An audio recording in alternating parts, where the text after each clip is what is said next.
Muy buenos días, sea bienvenido a Líderes de Opinión, un programa que analiza los problemas sociales llevados hasta las últimas consecuencias. Líderes de Opinión del Grupo FM.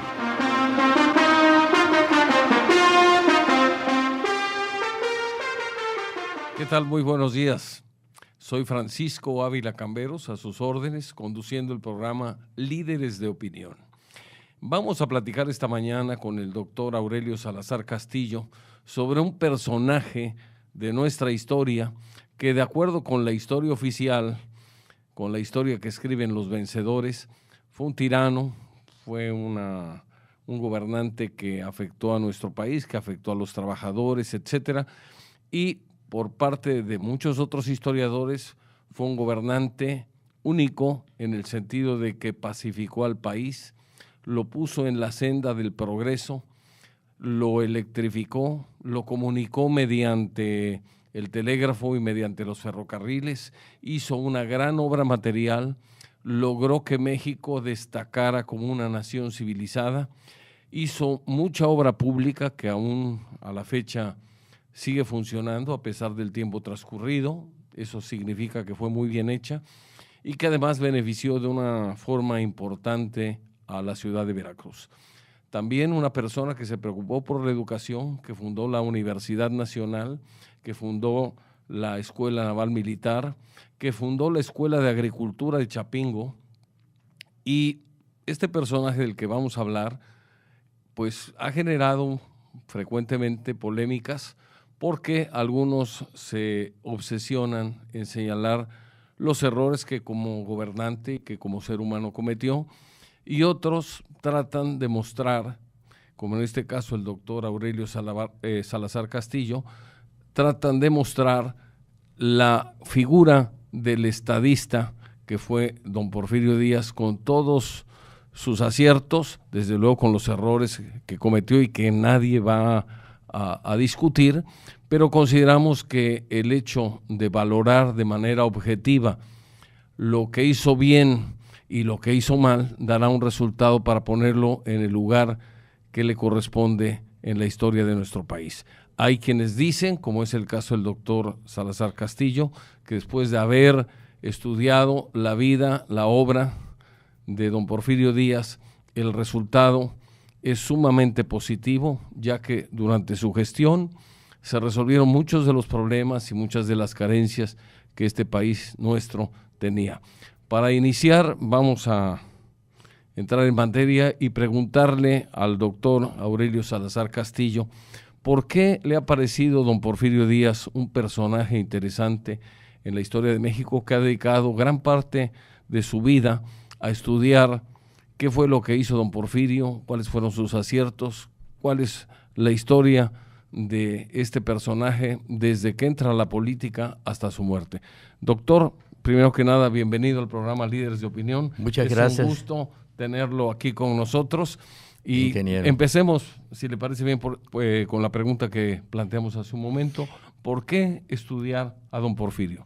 Dos aspectos muy interesantes. Hay que tomar en cuenta su vida como militar, que fue un héroe a la altura de el cura Morelos.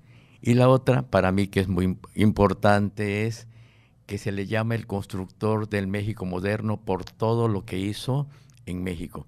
Cuando él llegó al poder con un golpe de Estado contra Sebastián Lerdo de Tejada, la deuda era de 304 millones de pesos. Solamente existía el ferrocarril mexicano y no había otras vías de ferrocarriles, y dejó 24,000 kilómetros de vías de ferrocarril. Había 56 oficinas de correos y dejó 2,500. Cubrían 6,000 kilómetros las vías de servicio postal, y el servicio telegráfico también era de 9,000 kilómetros y dejó 90,000. Así es que, y sobre todo, una paz que añoran los abuelos, que duró 30 años, 6 meses. A mí me molesta cuando hablan del porfiriato. No, es porfirismo. Yo nunca he escuchado que digan el sedillato, alemanato, etcétera. es porfirismo. Y hay 3 facetas importantes: el porfirismo, antiporfirismo y el nuevo porfirismo a partir de 1980. Para mí, si en una balanza ponemos lo que hizo el general Porfirio Díaz por México, porque fue un presidente nacionalista, con todos sus errores que los tuvo, un 80% es favorable y un 20% en contra desfavorable, cosa que ningún presidente emanado de la Revolución Mexicana hasta ahorita podrá tener ese consenso de 80%. Para mí, Veracruz debe de llamarse Veracruz de Porfirio Díaz. Doctor, entendemos su interés y qué bueno que usted se ha dedicado a estudiar la vida de este personaje, porque nos puede mostrar o comentar algunas facetas de su vida que normalmente la historia oficial, la que se enseña en las escuelas, no muestra o no comenta o no describe. Aquí en este caso quisiera preguntarle qué fue lo que hizo don Porfirio Díaz por la ciudad de Veracruz. La ciudad de Veracruz fue una de las más favorecidas.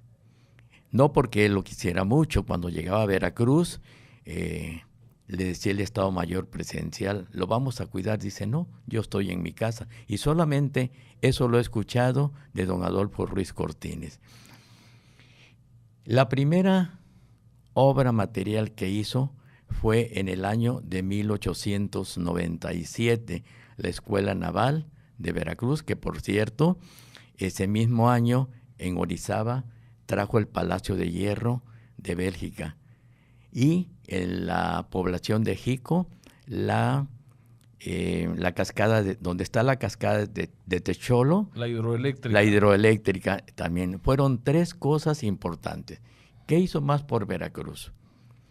Aparte del ferrocarril que venía por Orizaba, que ese no lo hizo don Porfirio, hizo el ferrocarril interoceánico que salía de México, llegaba a Veracruz y terminaba en Tapachula. La estación de ferrocarriles, el servicio, o no le puedo decir Palacio de Correos, el edificio de Correos, el edificio de Telégrafos, la aduana marítima, que ahorita ya la tomó y se va a convertir en zona naval, la administración de faros, sobre todo el puerto de Veracruz, que costó 30 millones de pesos. Actualmente fue una conferencia en la cual la nueva ampliación va a costar 50 mil millones de pesos. Ojalá que tenga la calidad que tuvo la construcción que hizo Weizmann Pearson. Bueno, aparte hizo la escuela que se conoció como ilustre, o se conoce como ilustre veracruzano. En mi época siempre se dijo la preparatoria. Una cosa que debemos recordar, que si tenemos agua potable y drenaje, fue don Porfirio Díaz, porque hizo la planta de agua potable del Tejar. Hizo la cárcel municipal de Allende, una estación sismológica y otras cosas más. El edificio de ferrocarriles también fue de su época. También fue de su época. Por cierto, ese edificio hacían bailes muy grandes, había un hotel, eran fastuosos los bailes. Fue una cosa, y sobre todo, lo que nos decían los abuelos, la paz que había en Veracruz. Hay que recordar, doctor, que cuando llega don Porfirio Díaz al poder, prácticamente el país estaba deshecho. Llevábamos 50 años aproximadamente de vida independiente y resulta que ya habíamos tenido 2 emperadores, habíamos tenido 2 invasiones, se había perdido la mitad de nuestro territorio y pues era muy difícil que un presidente de la República terminara su mandato. Normalmente había un cuartelazo, una revolución, algún problema de tipo social que hacía que ese presidente no terminara su mandato.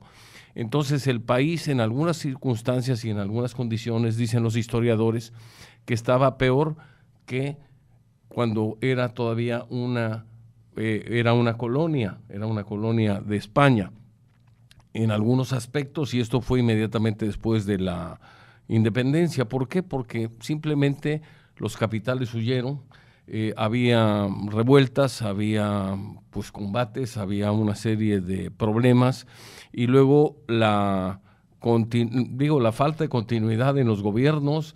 Pasamos de ser un régimen o tener un gobierno federalista a uno centralista y luego regresamos a un sistema federalista. Entonces era un caos, el país se desangraba, el país se desgarraba, no teníamos crédito, éramos considerados una nación muy atrasada y hasta que llega don Porfirio es cuando empieza, a través de esa paz que impuso por la fuerza, pues se pudo de alguna manera recuperar el país y eso le permitió que creciera, que se desarrollara y que tuviera una serie de, digamos, de beneficios, de infraestructura que anteriormente no se conocía. Tengo entendido que con don Porfirio llegan las empresas extranjeras que vienen a industrializar al país y eso genera un número de empleos importante que de alguna manera permitió que creciera la clase media.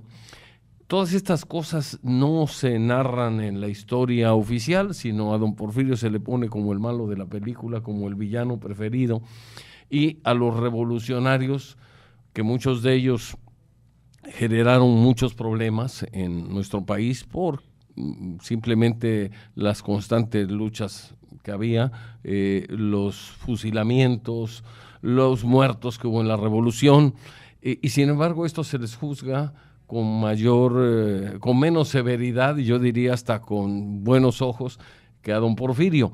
¿Por qué esa diferencia? ¿Por qué usted considera, en su opinión, que don Porfirio realmente no se le ha dado a él un lugar adecuado en la historia, mientras que a los gobiernos emanados de la revolución, aunque muchos presidentes llegaron con las manos al poder, con las manos bañadas de sangre? Y sin embargo, a ellos se les tolera o se les minimiza sus errores. Porque admitir todo lo que hizo don Porfirio Díaz es hacer un lado de la Revolución Mexicana. Usted ve, por ejemplo, gente muy poderosa con muchos millones, la Revolución Mexicana. No. Referente a la inversión extranjera, como no había dinero, mandó a emisarios a todo el país, a todo el mundo para que vinieran a invertir. Y una de las cosas que le tiran a don Porfirio es que vendió al país. A partir de 1980 viene la inversión extranjera y no es mala, el doble que hizo don Porfirio Díaz.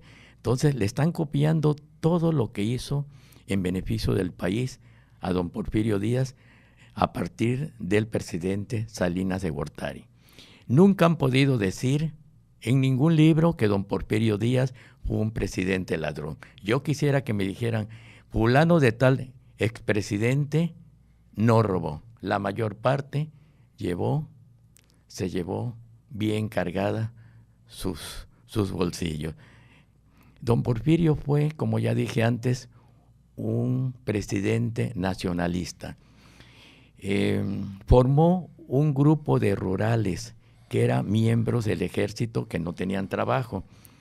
De esa manera, donde había levantamientos, donde había asaltos, robos, en las ciudades pequeñas, porque solamente las ciudades más importantes eran México, Puebla y Veracruz. Pero a raíz de los ferrocarriles empezaron a aparecer grandes ciudades como Guanajuato,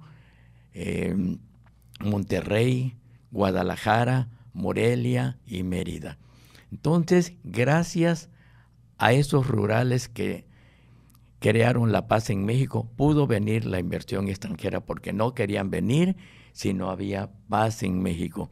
Por eso lo critican, que fue un hombre que mató a mucha gente, pero como dice Paul Garner, don Porfirio Díaz se queda chiquito ante Obregón, ante Calles y demás, Zapata, Carranza, y el que era carnicero, que es muy famoso, el que él llegó a Columbus, a Pancho Villa. Esos mataron a muchísimas personas. Yo recuerdo mucho que cuando la Guerra Cristera, ¿a cuántos asesinaron? Cuando quiso ser un general competir contra Obregón. Eso fue el general Serrano, Francisco Serrano.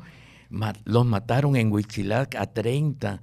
En fin, y ya, aunque yo admiro mucho a don Gustavo Díaz Ordaz, la matanza de Tlatelolco, y no la mencionan. Mencionan mucho de Cananea, mencionan mucho, ahorita está de moda, lo de Río Blanco, pero no dicen cuáles fueron los motivos por lo que pasó eso. Si quiere usted preguntarme, yo con todo gusto le digo lo que he leído. Hay una cosa que es muy importante, vamos a ir a comerciales si le parece bien y continuamos. Continuamos con su programa Líderes de Opinión y estamos entrevistando esta mañana al doctor Aurelio Salazar Castillo. Doctor, yo quisiera de alguna manera hacer un paréntesis para comentar con el auditorio algunas cosas. Muchas veces juzgamos a los personajes con los ojos del siglo XXI, cuando vivimos un excelente sistema de comunicación a través del teléfono, del internet, del WhatsApp, de una serie de elementos o de ayudas que permiten una comunicación eficiente. Y nos olvidamos que los gobernantes de finales del siglo XIX pues tenían que gobernar apoyados cuando mucho por el telégrafo. No había las comunicaciones que había o que hay ahora. No, mucha gente no sabía leer y escribir. Entonces gobernar a un pueblo que tenía posiblemente un 80% de analfabetismo debe de haber sido muy complicado. Este tipo de situaciones que son criticables, donde a veces se pone o se impone orden a través de la fuerza, era el procedimiento que se usaba en todos los demás países. Si analizamos un poquito la historia, cuando había algún problema social en Inglaterra, pues entraban los policías, y si no, los soldados. Lo mismo pasaba en Francia, lo mismo pasaba en Estados Unidos. Los derechos humanos en esa época ni siquiera se conocían. Lo importante para los gobiernos era mantener el orden, porque del orden dependía la economía. Y finalmente dependía de la economía, el orden, pero también la tranquilidad, el bienestar de la ciudadanía, de las grandes masas de ciudadanos. En este aspecto, yo quisiera que nos comentara usted por qué se le atribuyen a don Porfirio Díaz 1 millón de muertos en la revolución, siendo que cuando la revolución inicia, don Porfirio a los pocos meses renuncia, sale del país, se va al extranjero y, por lo que yo tengo entendido, los muertos en su mayoría se dan cuando los revolucionarios entran al poder y empiezan a pelear todos contra todos, de tal manera de que creo yo que ahí está, pues por desgracia, el mayor número de fallecimientos. Se habla de 1 millón, aunque no es muy clara la cifra ni hay datos suficientes para confirmarla. Tengo entendido, por lo poco que he leído, que parte de la población murió y parte tuvo que huir al extranjero. Entonces ese 1 millón no significa 1 millón de muertos. La población del país era de 15 millones en esa época y baja a 14, en parte por las muertes y en parte por tanta gente que tiene que huir para evitar pues los disturbios y los problemas que tenemos en México. ¿Cuál es su opinión al respecto? Los biógrafos pagados por el gobierno están en contra de don Porfirio Díaz. Según Paul Garner, una de las cosas que más atacan a don Porfirio, lo de matarlos en caliente. A mí un cronista de la ciudad me decía, cogidos infraganti, mátalos en continente. Yo le consulté a un sacerdote y me dice, cogidos con la masa manos en la masa, hay que matarlos. Nunca apareció el telegrama. Y Paul Garner, que es uno de los escritores ingleses más famosos que ha investigado, que ha venido a México a ponernos el pie encima, dice, no existió nunca ese telegrama. Pero eso... usted le pregunta a alguien, a un niño de primaria o de secundaria, ¿qué hizo don Porfirio? Mátalos en caliente. Tienen eso grabado para molestar a don Porfirio Díaz, pero nunca le dicen las cosas buenas. Yo hago encuestas con los jóvenes cuando me dan la oportunidad, porque quiero decirles que a mí la cosa oficial no me permiten dar las conferencias para que no se enteren los jóvenes ni los niños quién fue Porfirio Díaz. A ese grado han llegado, pero Porfirio Díaz fue grande y, como dije, fue un gran nacionalista que transformó a México en una población, en un país de primer mundo. Recordarán que con los festejos del centenario de la independencia de México vinieron 30 naciones a México, invitados por don Porfirio Díaz. Yo podía enumerar todo lo que hubo, pero por falta de tiempo no lo puedo decir. Si hay oportunidad, lo digo. El último día de los festejos del centenario presentaron unas maquetas para los extranjeros y quedaron maravillados que de un rancho grande que era nuestro país, dejó una nación de primer nivel. Con decirles que el peso de plata, el 0720, que yo los conocí, daban un peso de plata y daban $1. Y mire ahora cómo está el peso mexicano y todo. Hablando de economía, doctora, que hay un tema muy interesante. Según tengo entendido, la administración del presidente Díaz, de don Porfirio, ha sido la única que a partir, me parece que de 1905, tuvo superávit, es decir, más ingresos que egresos. Por lo tanto, pues fue de alguna forma un reto para él, pero fue un ejemplo para los demás gobiernos, porque ahora normalmente lo que se acostumbra es gastar más de lo que se tiene. Entonces, ¿cómo se cubre el déficit? Con préstamos. A mí me dicen, es que estuvo 30 años en el poder, y es cuando les digo, siempre había déficit. Hasta 1894, que nombraron primero como ministro de Economía o de Hacienda a José Limantur,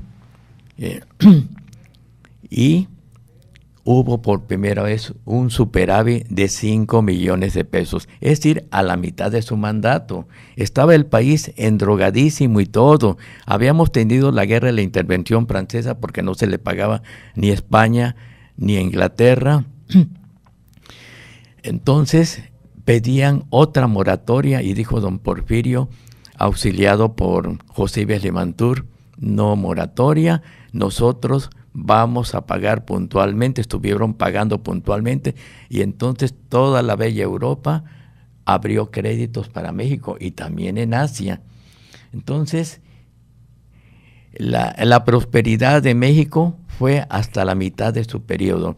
No se ha valorado a José Limantur, no se ha valorado al general Bernardo Reyes, ni se ha valorado a don Justo Sierra. Para mí, don Porfirio fue grande, pero sus colaboradores fueron importantísimos. Por ejemplo, Justo Sierra fue el que le sugirió la creación de la Universidad Nacional de México, y la cual se realizó en 1910. Vinieron representantes de la Sorbona de París, vinieron representantes de la Universidad de Yale, vinieron de la Universidad de Oviedo, vinieron de representantes de la Universidad de Alemania, en fin, para amadrinar a la más pequeña de las universidades.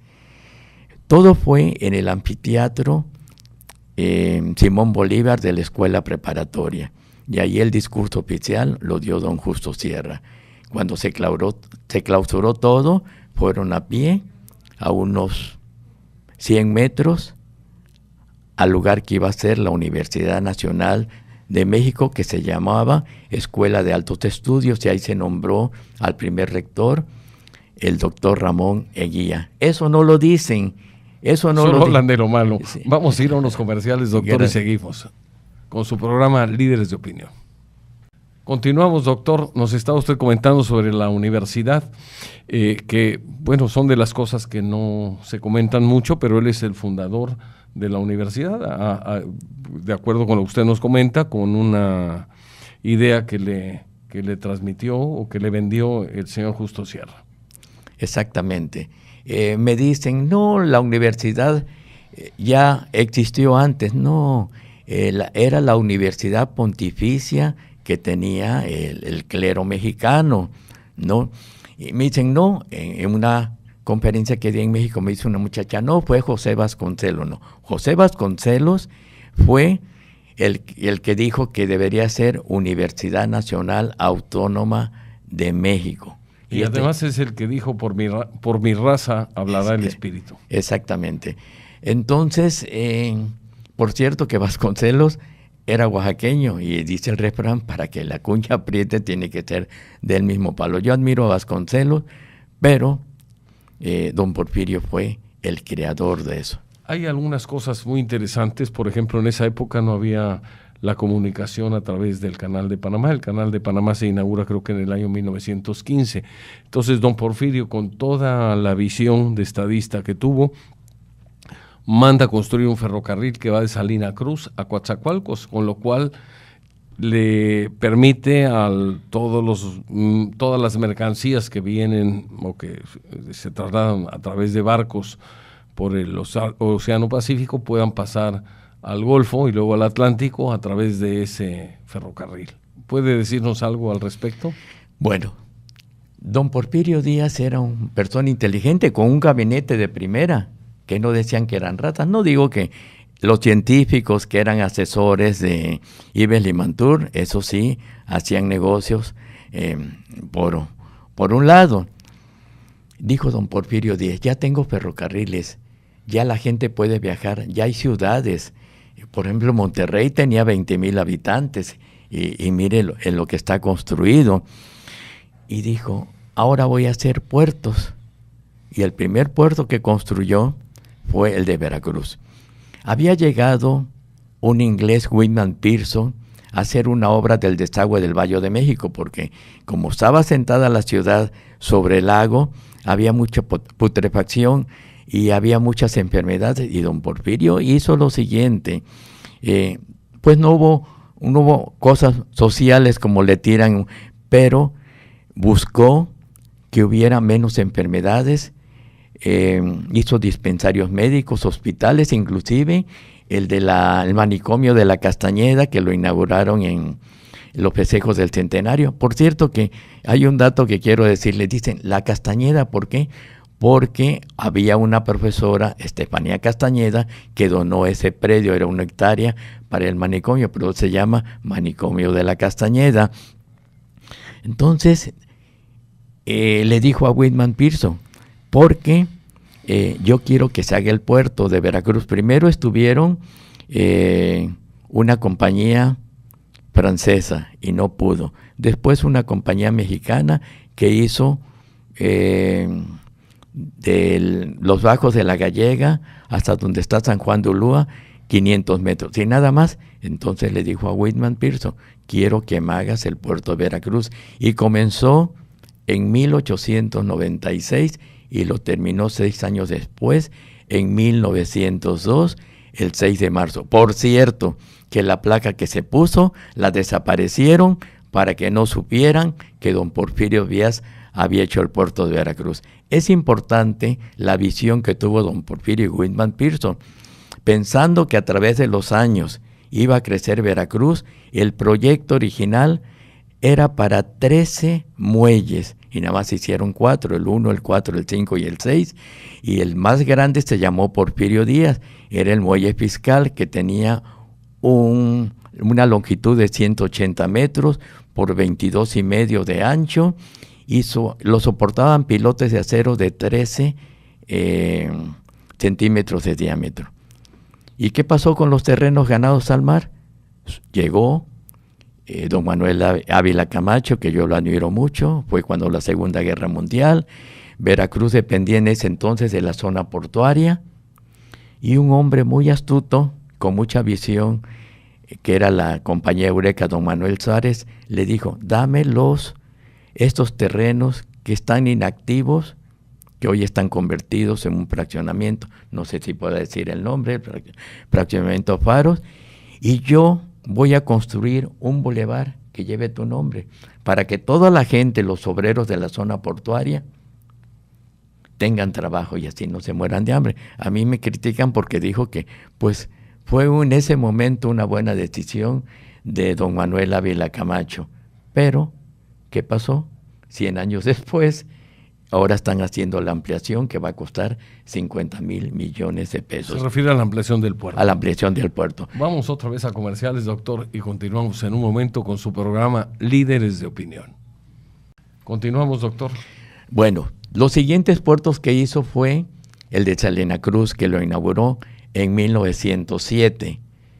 Al día siguiente inauguró el ferrocarril transísmico, que lo conocen como el Teguano, que iba, como usted dijo, de el Pacífico al Golfo del puerto de Salina Cruz.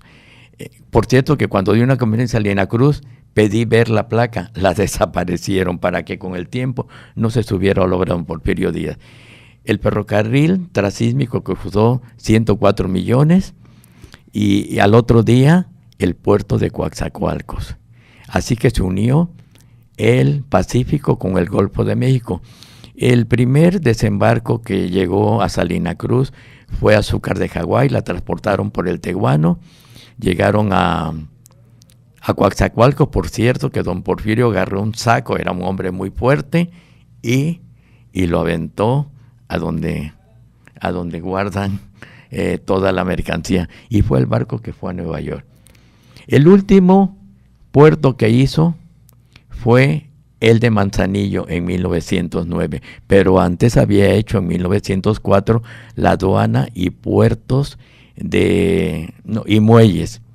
No solamente hizo muelles en Progreso. ¿En Tampico? Sí, ya dije, la aduana y muelles en 1904.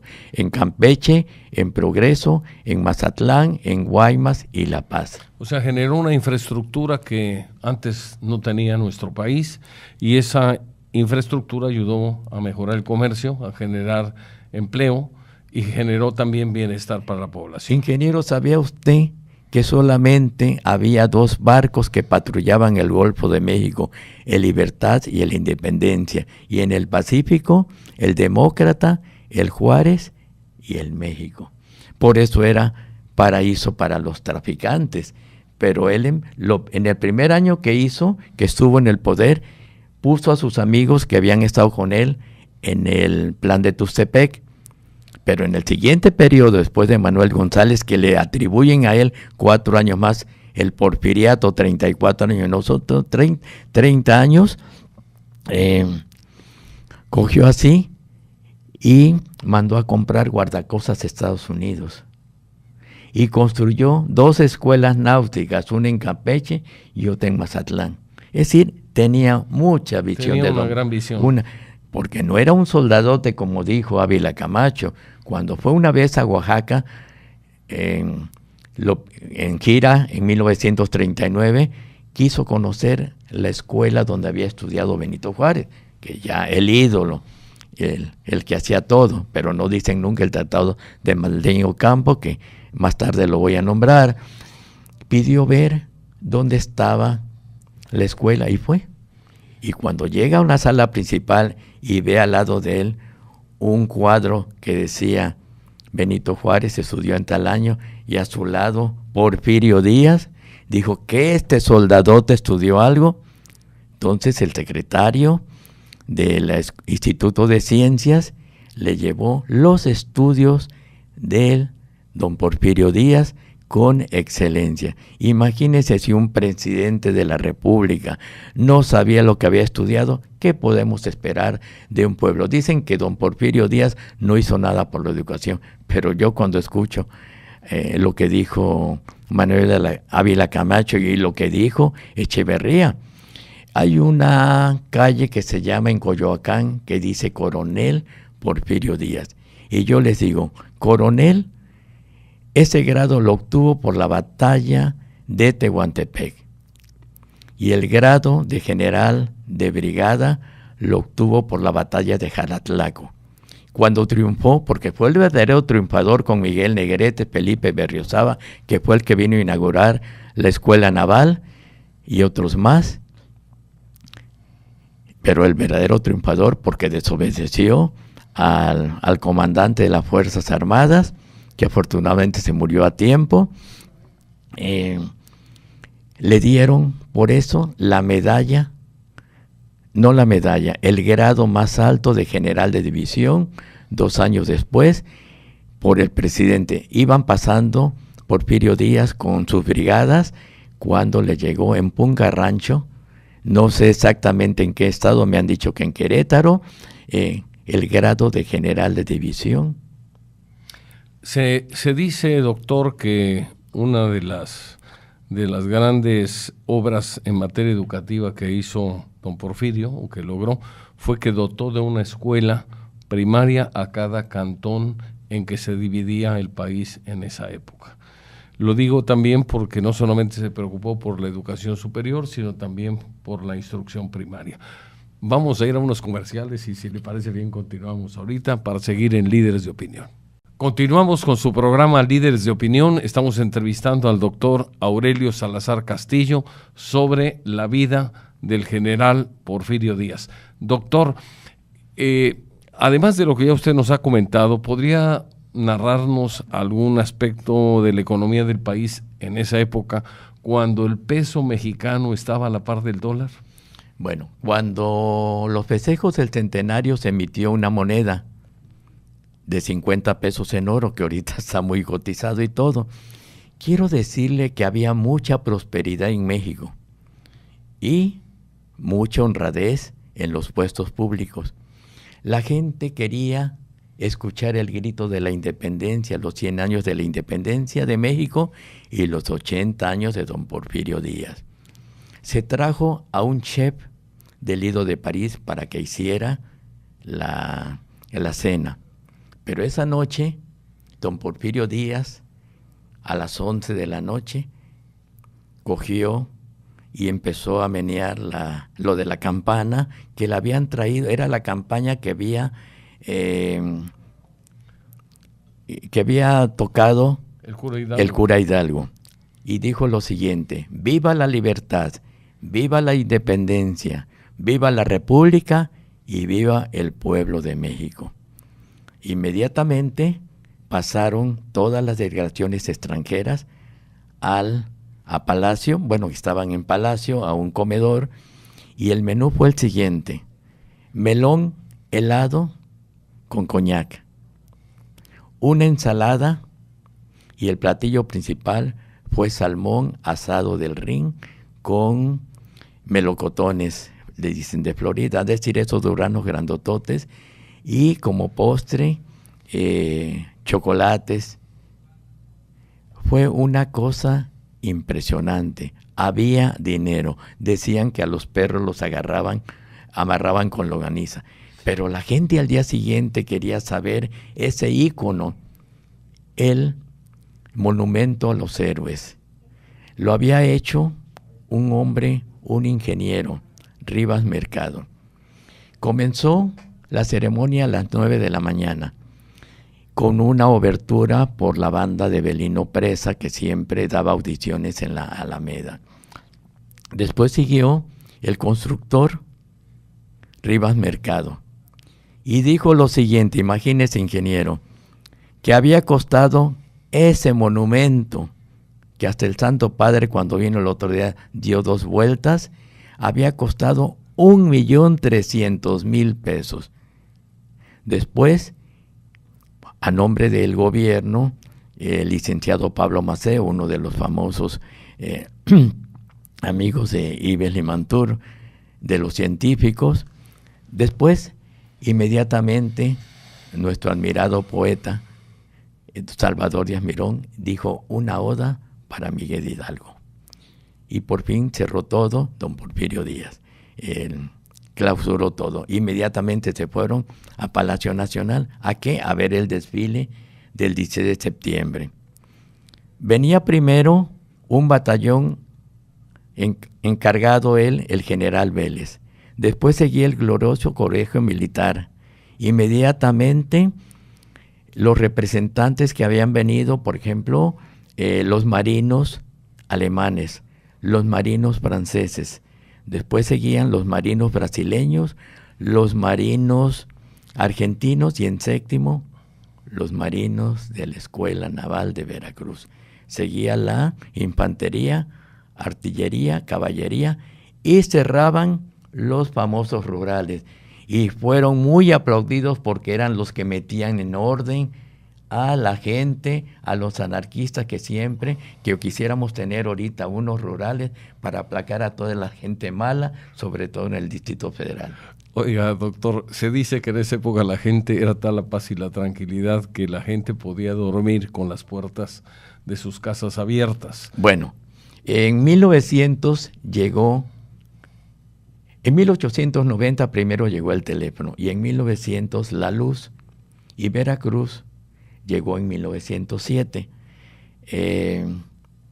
Las casas, pues aquí un ambiente cálido y todo, pues tenían que dormir con puertas abiertas, pero porque aquel que robaba le cortaban la mano derecha y aquel que violaba le aplicaban la ley fuga.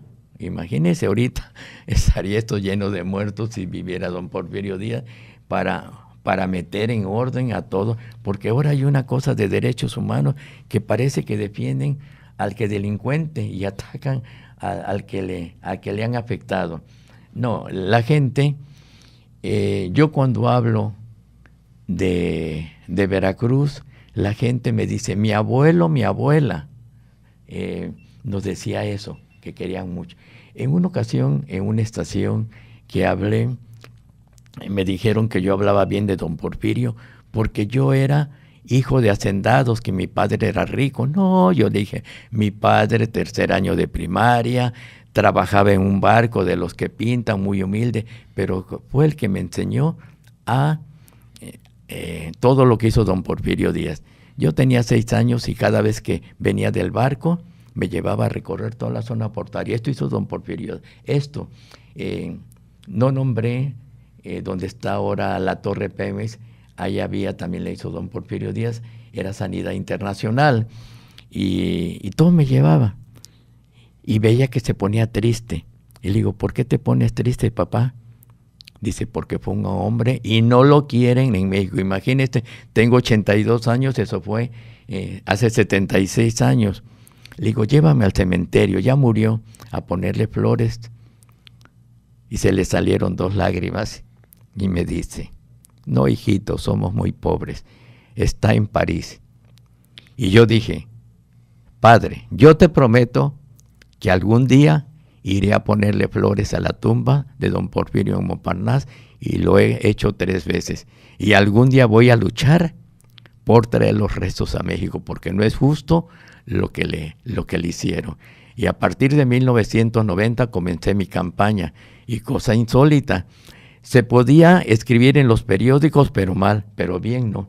Y el periódico que me abrió las puertas fue el diario Excelsior. Me publicaron en Foro del Setio 120 artículos y gobernaba Salinas de Gortari. Por eso a veces le tiro mucho, pero tengo que recordar que él fue el que me abrió aparentemente las puertas, porque ahí empezó la avalancha, empezó la gente a hablar de don Porfirio. Sobre todo porque hay una cosa importante. Yo creo que los errores que él como gobernante cometió, pues nadie los niega ni los trata de ocultar. Lo que me parece a mí bastante criticable es que solamente se abre lo malo de este personaje y no se reconozca lo positivo que hizo por México. Fue un presidente que defendió al país, fue un presidente que lo pacificó, fue un presidente que con su trabajo, con su visión de futuro, logró generar una gran infraestructura.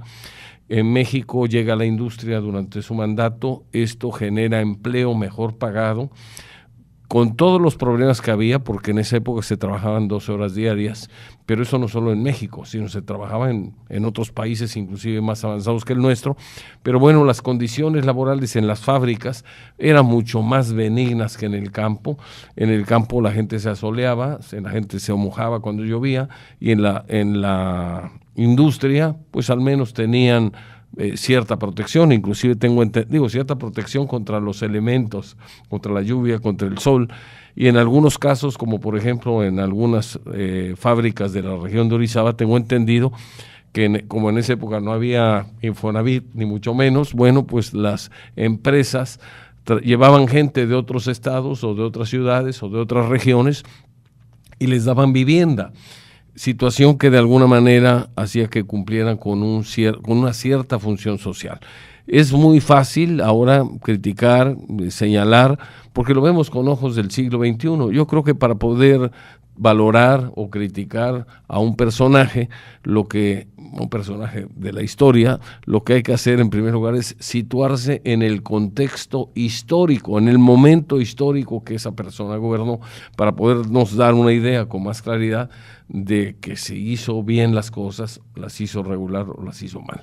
En este caso, poniendo una balanza o en una balanza lo bueno y lo malo, creo que podría tener bastante positivo a su favor, nada más que desafortunadamente, como usted menciona, en la historia oficial solamente se nos enseñó lo negativo. ¿Qué otro punto, vamos a terminar, estamos concluyendo, pero qué otro punto quiere usted mencionar de don Porfirio? Bueno, de don Porfirio, yo digo, si fue un gobierno tan malo, ¿por qué Europa y Asia lo reconoció?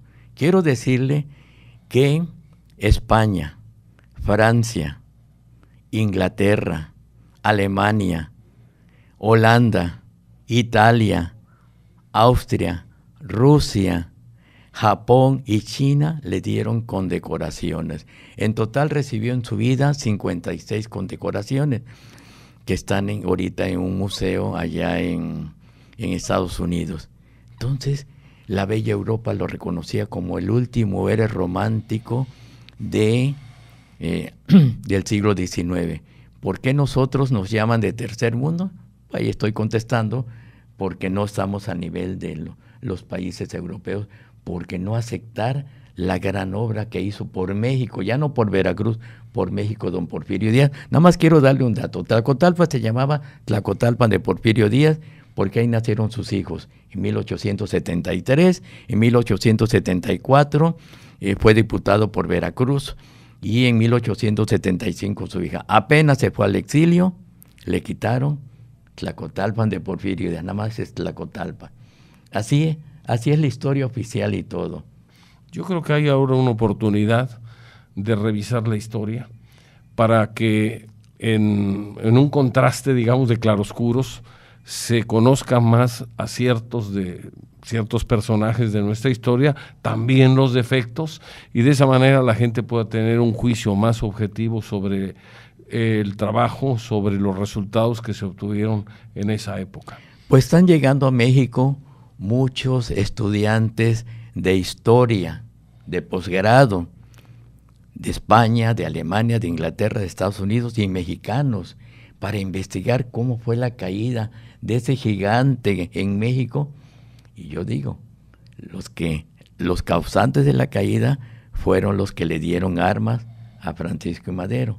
Tengo entendido que tenían apoyo americano, y tenían apoyo americano porque don Porfirio Díaz había invitado inversionistas franceses, ingleses y de otras nacionalidades, y de alguna manera Estados Unidos en esa época quería tener la primacía, quería tener el dominio, quería tener el control. Y lo hizo don Porfirio para compensar, sí. Y toda la cosa. No sé si me alcanza el tiempo. Estamos terminando, doctor. Bueno, yo creo que esto será motivo de otra plática, donde con mucho gusto lo invitemos y continuemos platicando de temas que hasta hace pocos años era muy difícil que la ciudadanía los conociera, y que además esto se pudiera expresar con tanta libertad en una radiodifusora como es ahora. Esa es una de las ventajas que tenemos, porque pues de esa manera la gente puede saber más sobre algunos personajes de nuestra historia. Yo le agradezco mucho a nombre del Grupo FM, a nombre de Líderes de Opinión, el que nos haya acompañado esta mañana, y también queremos agradecerle al auditorio que nos haya hecho el favor de escuchar, y sobre todo que ojalá lo que aquí se comenta nos sirva para razonar, analizar y poder hacer un juicio más sereno sobre un personaje como don Porfirio Díaz. Muchas gracias, doctor. Gracias, un gusto a usted. Gracias, saludarle. Gracias a la estación que me dio la oportunidad de expresarme. Es la segunda vez que vengo, porque quiero decirle que los dueños fueron mis pacientes, el señor Malpica, con doña Tina Valverde, que me decía, quiero que hables sobre la vida de don Porfirio desde que nace hasta que muere, pero no hubo oportunidad y todo. Bueno, pues ya ve. Pero aquí ya estamos. Ya ve. Qué bueno. Muchas gracias a la audiencia que nos hizo el favor de escuchar, y con eso terminamos nuestro programa Líderes de Opinión. Nos vemos la próxima semana. Muchas gracias. Hasta pronto.